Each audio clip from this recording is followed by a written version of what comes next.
Diesel ಬೆಲೆ ಮತ್ತು toll ಶುಲ್ಕದ ಹೆಚ್ಚಳಕ್ಕೆ ಭಾರಿ ವಿರೋಧ ವ್ಯಕ್ತ ಆಗಿದೆ. ಮುಷ್ಕರ ನಡೆಸುವುದಕ್ಕೆ ನಿರ್ಧರಿಸಿದ್ದಾರೆ ಲಾರಿ ಮಾಲೀಕರ ಸಂಘದವರು. ಕರ್ನಾಟಕ ರಾಜ್ಯ ಲಾರಿ ಮಾಲೀಕರ ಸಂಘದಿಂದ ಮುಷ್ಕರ. ಇವತ್ತು ಮಧ್ಯರಾತ್ರಿಯಿಂದಲೇ ಲಾರಿ ಸಂಚಾರ ಬಂದ್ ಆಗುತ್ತೆ.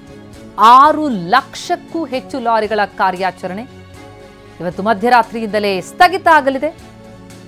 ಅನಿರ್ದಿಷ್ಟಾವಧಿ ಕಾಲ ಮುಷ್ಕರಕ್ಕೆ ಲಾರಿ ಮಾಲೀಕರ ಸಂಘ ನಿರ್ಧರಿಸಿದೆ. 6 ಲಕ್ಷಕ್ಕೂ ಹೆಚ್ಚು ಲಾರಿಗಳ ಕಾರ್ಯಾಚರಣೆ ಸ್ಥಗಿತ ಆಗುತ್ತೆ. ಸಂಚಾರ ಬಂದ್ ಆಗುತ್ತೆ. ಟೋಲ್ ಶುಲ್ಕ ಹೆಚ್ಚಳ, ಡೀಸೆಲ್ ಬೆಲೆ ಹೆಚ್ಚಳಕ್ಕೆ ವಿರೋಧ ವ್ಯಕ್ತಪಡಿಸಿ ಇವತ್ತು ಮಧ್ಯರಾತ್ರಿಯಿಂದ ಅನಿರ್ದಿಷ್ಟಾವಧಿಗಳ ಕಾಲ ಮುಷ್ಕರಕ್ಕೆ ಈಗ ಕರೆ ಕೊಟ್ಟಿರುವಂಥದ್ದು ಲಾರಿ ಮಾಲೀಕರ ಸಂಘ. ವಿವಿಧ ಸಂಘಟನೆಗಳ ಬೆಂಬಲ ಕೋರಿ ಷಣ್ಮುಗಪ್ಪ ಅವರು ಸಭೆ ಕರೆದಿದ್ದಾರೆ. ಲಾರಿ ಮಾಲೀಕರ ಸಂಘದ ಅಧ್ಯಕ್ಷ ಜಿಆರ್ ಷಣ್ಮುಗಪ್ಪ ಇವತ್ತು ಸಂಜೆ 4 ಗಂಟೆಗೆ ಸುದ್ದಿಗೋಷ್ಠಿಯನ್ನು ನಡೆಸಲಿದ್ದಾರೆ. ನನ್ನ ಬಿಸ್ನೆಸ್ಗೆ GST ನೋಟಿಸ್ ಬಂದಿದೆ, ಏನ್ ಮಾಡಬೇಕು ಅಂತ ಗೊತ್ತಾಗ್ತಿಲ್ಲ. ಇಮಿಡಿಯೇಟ್ಲಿ ಒಬ್ಬ GST ಎಕ್ಸ್ಪರ್ಟ್ ಹತ್ರ ಮಾತಾಡು. ಎಲ್ಲಿ ಹುಡುಕೋದು? ಬಾಸ್ ವಾಲಾ ಬಿ ದ ಬಾಸ್. ರಾಜ್ಯ ಲಾರಿ ಮಾಲೀಕರ ಸಂಘದ ಅಧ್ಯಕ್ಷರು ಷಣ್ಮುಗಪ್ಪ ಮುಷ್ಕರಕ್ಕೆ ಸಂಬಂಧಪಟ್ಟಂತೆ ಸ್ಪಷ್ಟನೆ ಕೊಡುವಂತಹ ಸಾಧ್ಯತೆ ಇದೆ. ಜೊತೆಗೆ ಯಾವ್ಯಾವ ಸಂಘಟನೆಗಳ ಬೆಂಬಲ ಇದೆ ಆ ಕುರಿತಂತೆ ಕೂಡ ಮಾಹಿತಿಯನ್ನ ನೀಡುತ್ತಾರೆ. ಜಲ್ಲಿಕಲ್ಲು, ಮರಳಲಾರಿ, ಗೂಡ್ಸ್ ವಾಹನಗಳು ಸೇರಿದಂತೆ ಎಲ್ಲಾ ಮಾದರಿಯ ಸರಕು ಸೇವೆಗಳು ಒಂದು ಮಧ್ಯರಾತ್ರಿಯಿಂದ ಸ್ಥಗಿತ ಆಗೋ ಸಾಧ್ಯತೆ ಇದೆ. ಈ ಬಗ್ಗೆ ಇನ್ನಷ್ಟು ಡೀಟೇಲ್ಸ್ ಕೊಡ್ತಾರೆ ನಮ್ಮ ಪ್ರತಿನಿಧಿ ಲಕ್ಷ್ಮೀ ನರಸಿಂಹ. ಈಗ ಸಂಪರ್ಕದಲ್ಲಿದ್ದಾರೆ. ಲಕ್ಷ್ಮೀ ನರಸಿಂಹ, ಈಗ ಲಾರಿ ಮಾಲೀಕರ ಸಂಘ ಮುಷ್ಕರಕ್ಕೆ ಏನು ಕರೆ ಕೊಟ್ಟಿದೆ, ಬಹಳ ದೊಡ್ಡ ಒಂದು ಪೆಟ್ಟು ನಿಜಕ್ಕೂ ಕೂಡ ಬೀಳುತ್ತೆ.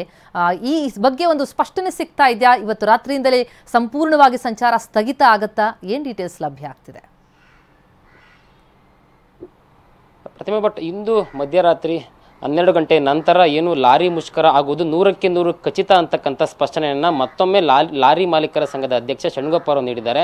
ಈಗಾಗಲೇ ಏನು ಡೀಸೆಲ್ ಬೆಲೆ ಪದೇ ಪದೇ ಏರಿಕೆ ಆಗ್ತಾ ಇದೆ, ಮತ್ತು ಟೋಲ್ ಶುಲ್ಕವನ್ನು ಹೆಚ್ಚಳ ಮಾಡ್ತಾ ಇದೆ. ರಾಷ್ಟ್ರೀಯ ಹೆದ್ದಾರಿ ಮಾತ್ರ ಅಲ್ಲ, ರಾಜ್ಯ ಹೆದ್ದಾರಿಗಳಲ್ಲೂ ಕೂಡ ವಿಪರೀತವಾಗಿ ಏರಿಕೆ ಮಾಡಲಾಗ್ತಾ ಇದೆ. ಈ ರೀತಿ ಒಂದಷ್ಟು ಬೇಡಿಕೆಗಳನ್ನ ಇಟ್ಕೊಂಡು ಇದು ಒಂದು ವಾರಕ್ಕಿಂತ ಮುಂಚೆ ಕೂಡ ಏನು ಮುಷ್ಕರದ ದಿನಾಂಕವನ್ನು ಘೋಷಣೆ ಮಾಡಿದ್ರು. ಇಷ್ಟು ದಿನದ ಒಳಗಾಗಿ ಸರ್ಕಾರ ನಮ್ಮ ಜೊತೆ ಮಾತುಕತೆ ಮಾಡಬೇಕು ಅಂತ ಹೇಳಿ ಗಡುವನ್ನು ಕೊಟ್ಟಿದ್ರು. ಆದರೆ ಸರ್ಕಾರ ಇವರ ಬೇಡಿಕೆಗಳಿಗೆ ಯಾವುದೇ ರೀತಿಯ ಸ್ಪಂದನೆ ಕೊಡದೆ ಅಂತ ಹಿನ್ನೆಲೆ ಏನು ದಿನಾಂಕವನ್ನು ಘೋಷಣೆ ಮಾಡಿದ್ದು ಅದೇ ದಿನದಂದು ಏಪ್ರಿಲ್ 14 ಅಂದರೆ ಇಂದು ಮಧ್ಯರಾತ್ರಿ 12 ಗಂಟೆ ನಂತರ ಅನಿರ್ದಿಷ್ಟಾವಧಿ ಮುಷ್ಕರವನ್ನು ನಾವು ಮಾಡೇ ಮಾಡ್ತೀವಿ ಅಂತಕ್ಕಂಥ ಮಾತುಗಳನ್ನು ಷಣ್ಮುಗಪ್ಪ ಅವರು ಹೇಳಿದ್ದಾರೆ.